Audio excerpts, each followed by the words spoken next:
2 दिसंबर 2024 सोमवार।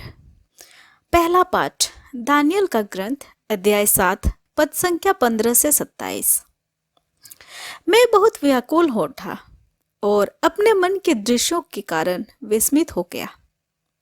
मैंने वहां उपस्थित लोगों में से एक के पास जाकर पूछा कि इन सब बातों का अर्थ क्या है, और उसने मुझे समझाते हुए कहा, ये 4 विशालकाय पशु 4 राज्य है जो पृथ्वी पर प्रकट होंगे, किंतु सर्वोच्च प्रभु के संतों को जो राजत्व दिया जाएगा वह अनंत काल तक बना रहेगा।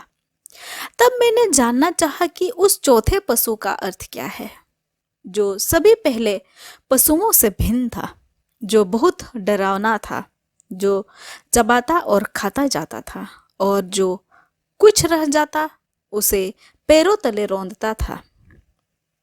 मैंने उसके सिर के 10 सींगों के विषय में जानना चाहा, और उस अन्य सींग के विषय में भी, जिसके निकलने पर 3 सींग उखड़ गए, उस सींग के विषय में जिसकी आंखें थी, जिसका एक डींग मारने वाला मुंह था, और जो दूसरे सींगों से अधिक बड़ा दिखता था।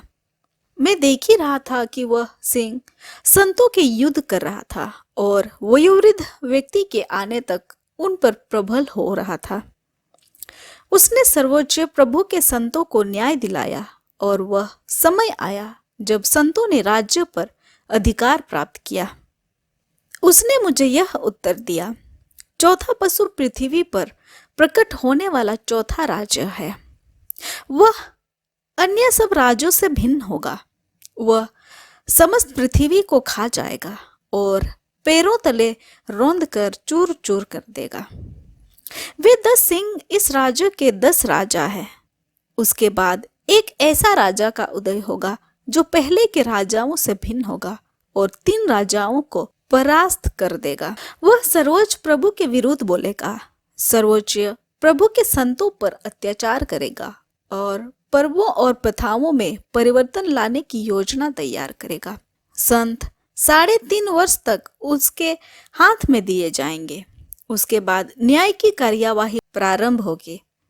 राजत्व उससे छीन लिया जाएगा और सदा के लिए उसका सर्वनाश किया जाएगा।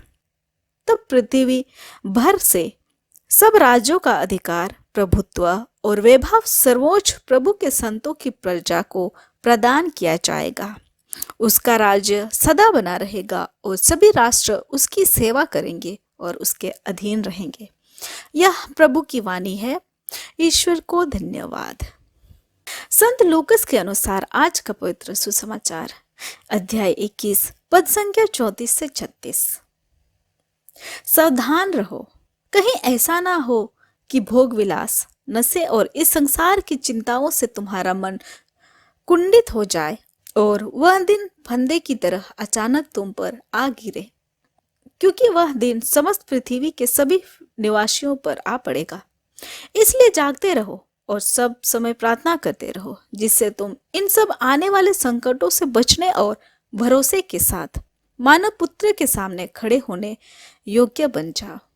यह हमारे प्रभु यीशु ख्रिस्त का सुसमाचार है। ख्रिस्त की जय। आमीन। आप सभी को जय यीशु।